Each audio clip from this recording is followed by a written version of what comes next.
श्रीराम. साधक हो, सध्या आपण सोमवार ते शनिवार श्री ब्रह्मचैतन्य गोंदवलेकर महाराज यांच्या परंपरेतील साखरखेर्डा येथील संत परमपूज्य श्री प्रल्हाद महाराज यांचे श्री देवीदास अमृत मोहोरील लिखित संक्षिप्त चरित्राचा आस्वाद घेत आहोत. तसेच रविवारी श्री महाराजांच्या काही भक्तांचे अनुभव ऐकणार आहोत. श्री महाराजांची रौप्यतुला झाल्यानंतर लगेच रथयात्रेची तयारी सुरू झाली. त्यावेळी प्रभाताई पांडे व त्यांचे पती शरदराव उर्फ बंडू पांडे घरी नळाला पाणी येण्याची वेळ झाल्यामुळे पाणी भरून ठेवावे म्हणून शहरातील त्यांच्या घरी आले. थोड्याच वेळात नळही आले आणि ते उभयता पाणी भरत असताना दारावर कडी वाजविण्याचा आवाज आला. कोण आलं असावं हे पाहण्यासाठी म्हणून प्रभाताईंनी दार उघडलं आणि पाहतात तो काय, समोर प्रत्यक्ष महाराज. श्री महाराज लोणीच्या नाना महाराजांबरोबर घरी आले होते. दार उघडताच महाराज घरात येत म्हणाले, सायंसंध्येची वेळ झाली म्हणून संध्या करण्यासाठी आलो आहोत. लगेच त्या दोघांनी हातपाय धुवून सोवळे नेसले. तोपर्यंत प्रभाताईंनी देवघरासमोर दोघांसाठी आसन मांडून ठेवले व संध्येसाठी म्हणून त्यांना पळी, पंचपात्र व संध्यापात्र दिले. दोघेही देवघरासमोर संध्या करण्यास बसले. बंडोपंत व प्रभाताई दोघेही पाणी भरण्यात व्यस्त होते. थोड्या वेळाने प्रभाताई पाहतात तर ते दोघेही देवघरासमोर नव्हते. संध्या संपवून महाराज कदाचित बैठकीत बसले असावेत म्हणून त्या बैठकीत आल्या.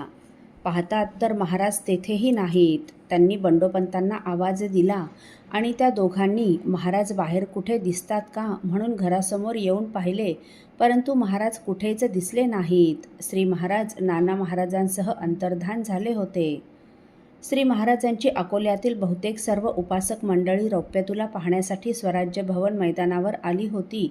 तेव्हा आता सायंसंध्या करण्यासाठी कुठे जावं असं वाटल्यावरून कदाचित महाराजांनीच या दोघांना पाणी भरण्याचं निमित्त करून घरी पाठवलं असावं. असो, श्री महाराजांचा रौप्यतुला उत्सव अत्यंत भव्य प्रमाणात व अतिशय उत्साहात संपन्न झाला. हा सर्व सोहळा अभूतपूर्व असाच होता. या रौप्यतुला उत्सवामुळे अखिल जनतेचे लक्ष महाराजांच्या व्यक्तिमत्वाकडे आकर्षिले गेले, परंतु एवढा भव्य सोहळा होऊनही श्री महाराजांना किंचित मात्र अहंकाराचा स्पर्श झाला नाही किंवा त्यांचा साधेपणा तसूभर देखील ढळला नाही. गेल्या काही शतकांच्या इतिहासात अकोला शहरातच नव्हे तर महाराष्ट्रातही एवढ्या भव्य प्रमाणात कुणाचा असा धार्मिक सोहळा झाल्याचे ऐकिवात नाही. आम्ही आमच्या आयुष्यात असा भव्य सोहळा आज प्रथमच पाहत आहोत, असे या उत्सवासाठी आलेले 90 वर्षाचे वयोवृद्ध सांगत होते. श्री महाराजांच्या निघालेल्या शोभायात्रेत भक्त भाविक प्रचंड संख्येने सहभागी झाले होते. या शोभायात्रेत लोटलेल्या अलोट गर्दीचे मूळ भक्तांचे महाराजांवरील अलोट प्रेमात होते. रौप्यतुलेनंतर अकोल्यातील भक्त मंडळींच्या आग्रहामुळे पुढे 7-8 दिवस महाराजांचा मुक्काम अकोला शहरात झाला. या काळात साधारण 750 मंडळींनी श्री महाराजांचा अनुग्रह घेतला. अकोल्यातील एक गृहस्थ 5 तारखेला सकाळी महाराजांचा अनुग्रह घेण्यासाठी आले होते, परंतु अनुग्रह घेणाऱ्यांच्या गर्दीमुळे त्या दिवशी त्यांचा अनुग्रह होऊ शकला नाही. त्यामुळे ते परत दुसऱ्या दिवशी म्हणजे 6 तारखेला अनुग्रह घेण्यासाठी आले, परंतु त्याही दिवशी गर्दीमुळे त्यांचा अनुग्रह झाला नाही. शेवटी त्या दिवशी रात्री त्यांनी उद्या अनुग्रह मिळाला तरच घेईन, अन्यथा कधीच अनुग्रह घेणार नाही असा मनाशी ठाम निश्चय केला व दुसऱ्या दिवशी पुन्हा सकाळीच ते पूजेचे सर्व साहित्य घेऊन अनुग्रह घेण्यासाठी आले. अनुग्रह घेण्यासाठी त्याही दिवशी 100हून अधिक मंडळी सभागृहात येऊन बसली होती व अनुग्रह देणे सुरू होते. त्यांनी सभागृहात प्रवेश केला आणि त्याच वेळी श्री महाराजांनी अनुग्रह देऊन झालेल्या व्यक्तीच्या अंगावरील शाल काढली आणि श्री महाराजांची नजर दारात उभे असलेल्या या गृहस्थांवर गेली. तेव्हा श्री महाराज त्यांच्याकडे पाहून म्हणाले, या मी आपलीच वाट पाहत होतो. सदरा काढून व हातपाय धुवून या बरं. ते लगेच सदरा काढून व हातपाय धुवून आले आणि श्री महाराजांनी लगेच त्यांना अनुग्रह दिला. त्या 8 दिवसात अकोल्यातील अनेक भक्तांनी श्री महाराजांना आपल्या घरी नेऊन त्यांची पाद्यपूजा केली.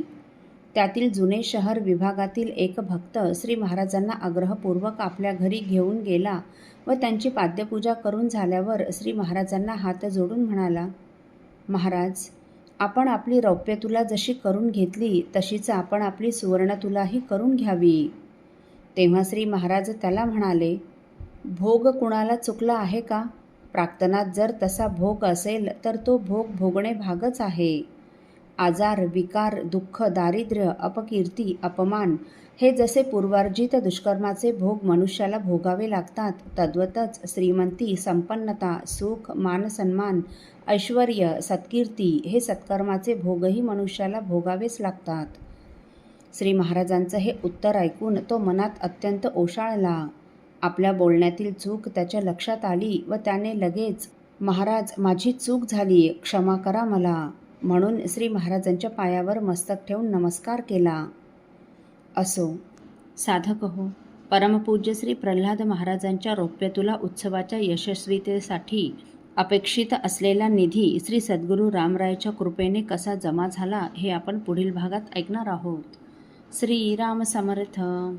आपल्यातील कोणा श्रींच्या भक्तांना श्रींचे काही अनुभव आले असतील तर कृपया आपण मला ते 9422843253 अथवा सुनील दादांच्या 9892608401 या व्हॉट्सअप नंबरवर कळवावेत अशी नम्र विनंती. श्री राम समर्थ.